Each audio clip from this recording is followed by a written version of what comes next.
तो इस वीडियो में हम डिस्कस करेंगे एक मोस्ट इम्पॉर्टेंट टॉपिक जिसका नाम है वांट ऑफ फैक्टर्स, है ना। कौन सा?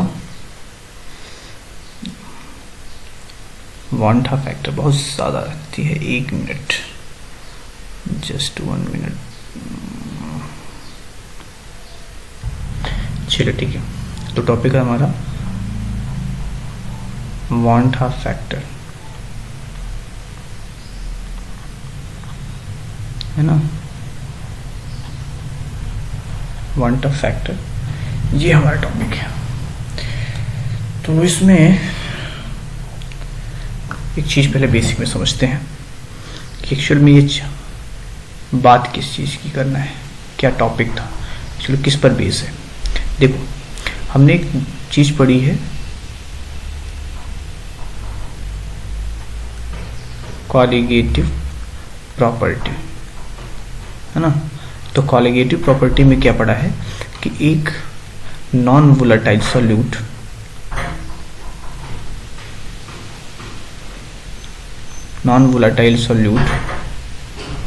को अगर आप सॉल्यूशन इसका बनाते हो, ठीक है, किसी लिक्विड में डिसॉल्व करके, तो उस समय सॉल्यूशन की वो प्रॉपर्टीज जो केवल डिपेंड करती हैं सॉल्यूट के पार्टिकल्स पे, नेचर पे डिपेंड नहीं करती, ऐसे प्रॉपर्टीज को बोलते हैं कॉलिगेटिव प्रॉपर्टीज, ठीक है। अब इन कॉलिगेटिव प्रॉपर्टीज में एक सबसे इंपॉर्टेंट फैक्ट ये था कि सॉल्यूट शुड बी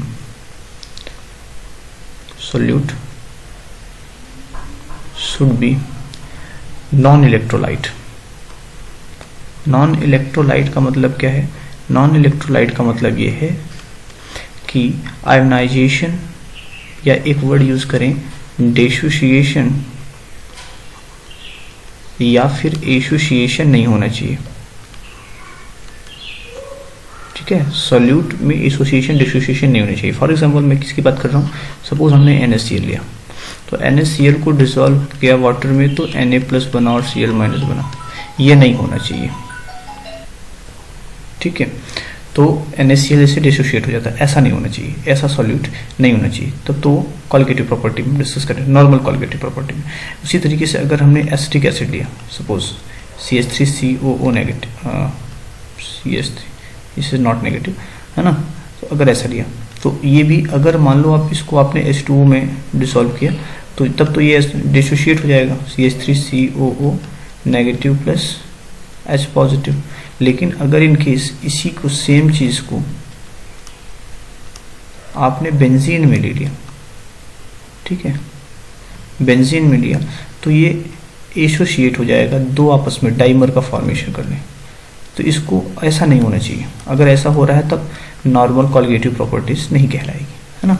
बात हम कर रहे हैं नॉर्मल की, हमें करनी नहीं है, हम बात कर रहे हैं वांट ऑफ फैक्टर की, तो हमें अब नॉर्मल की ही तो बात करनी है। यानी कि अगर सॉल्यूट इस तरीके से हो जो एसोसिएट या डिसोसिएट हो सकता है, तो उसको हम बोलते हैं कि वो क्या है, उस समय वो एबनॉर्मल की तरह बिहेव कर रहा है। तो इस कंडीशन में जब हमारा सॉल्यूट एसोसिएट या डिसोसिएट हो रहा हो, उस समय जो कॉलिगेटिव प्रॉपर्टी आती है उसको क्या बोलते हैं हम?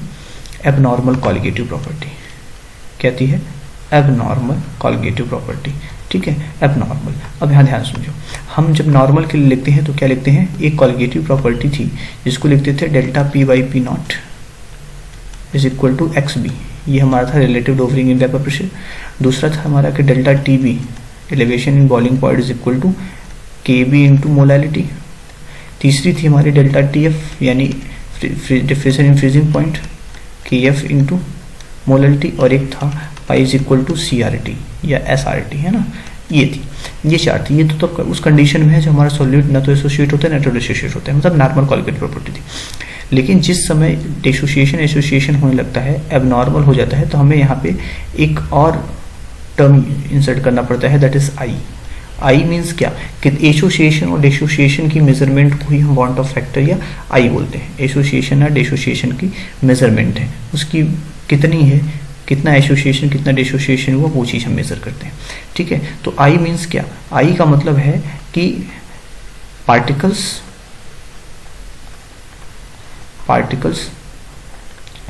आफ्टर एसोसिएशन या फिर डिसोसिएशन, जो भी आप कह रहे हैं, divide by particle before association, ठीक है, बिफोर एसोसिएशन या डिसोसिएशन, बिफोर एसोसिएशन या डिसोसिएशन, पार्टिकल बिफोर एसोसिएशन या फिर डिसोसिएशन, जो भी प्रोसेस हो रही है। एक तो आई की वैल्यू इस तरह से निकालते हैं, ठीक है। अब हमें पता है कि पार्टिकल अगर डिसोसिएशन हो रहा है तो मोलर मास डिक्रीज हो जाता है, मोलर मास डिक्रीज हो जाता है ना, एक चीज। दूसरी चीज आपको पता है कि जो कॉलिगेटिव प्रॉपर्टीज है, हम ऐसा कह सकते हैं कि कॉलिगेटिव प्रॉपर्टी जिसको हम एबनॉर्मल कहते हैं, अगर हम प्रॉपर्टी की वैल्यू रखते हैं तो abnormal colligative property divide by normal colligative property, normal colligative property. Colligative property को हम इस तरह से भी लिख सकते हैं, कॉलिगेटिव प्रॉपर्टी मोलर मास का जस्ट रिवर्स यानी कि रेसिप्रोकल होता है, इनवर्सली प्रोपोर्शनल होता है। तो लिख सकते हो normal molar mass, normal molar mass divide by abnormal molar mass, abnormal molar mass, ठीक है। तो ये आई की वैल्यूज इस तरह से आई कैलकुलेट की जा सकती है, ठीक है। ये थी, है ना, कैलकुलेटेड और ऑब्जर्व, ऑब्जर्व एंड कैलकुलेटेड। ये है कैलकुलेटेड, ये है ऑब्जर्व, ठीक है। ये वाले एबनॉर्मल को हम कहते हैं कैलकुलेटेड, ऑब्जर्व ये है कैलकुलेटेड, ठीक है, इसको बोलते हैं। तो ये आई की बात हुई। अब सवाल है कि दो केसेस हमारे पास हैं, एक है एसोसिएशन, एक है डिसोसिएशन, ठीक है। तो एसोसिएशन और डिसोसिएशन है, तो उस केस में हम अगर हम ये कहें कि डिग्री ऑफ डिसोसिएशन क्या होगी, डिग्री ऑफ डिसोसिएशन क्या होगा। अब दो केसेस है ना, एक है डिसोसिएशन जब और एक है एसोसिएशन। देखो कैसे, जैसे हमने कहा ए बी है हमारे पास, ये स्प्लिट होकर के ए प्लस प्लस बी माइनस बना रहा है ना। तो अगर हम यहाँ से आई की वैल्यू निकाले पार्टिकल के नंबर के बेस पे, तो डिसोसिएशन के बाद कितने हो गए, 2 हो गए, और डिसोसिएशन के पहले कितना था, 1 था। तो आई की वैल्यू यहाँ 1 आती है, लेकिन ये तब माना जाता है जब 100% स्प्लिटिंग हुई हो, है ना। जैसे 100 मॉलिक्यूल है तो पूरा डिसोसिएट हो जाए, तब ये केस है। लेकिन अगर कुछ परसेंट डिसोसिएशन हो तब क्या करोगे, जब कुछ परसेंट डिसोसिएशन होता है तब हम अल्फा, अल्फा का मतलब degree of dissociation, alpha is equal to i minus 1 upon n minus 1।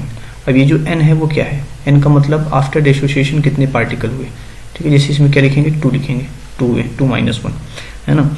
अगर इसी तरीके से कहा जाए डिग्री ऑफ एसोसिएशन क्या होगा, तो डिग्री ऑफ एसोसिएशन का मतलब alpha is equal to i minus 1 upon 1 minus n into n, ये होती है अल्फा। अगर एसोसिएशन, एसोसिएशन से मेरा मतलब क्या है, जैसे हमने अभी कहा था कि CH3COOH के 2 पार्टिकल्स आपस में कंबाइन होकर के डाइमर का फॉर्मेशन कर लेते हैं, है ना। तो यहाँ पे जो n की वैल्यू है वो कितनी है, 2 है, क्योंकि 2 आपस में कंबाइन हो रहे हैं, तो 2 है, तो यहाँ n की वैल्यू 2 लिखें। तो अल्फा को इस तरह से कैलकुलेट किया जाता है ना। फिर से देख लो एक बार, हमने अभी तक क्या यूज किया है,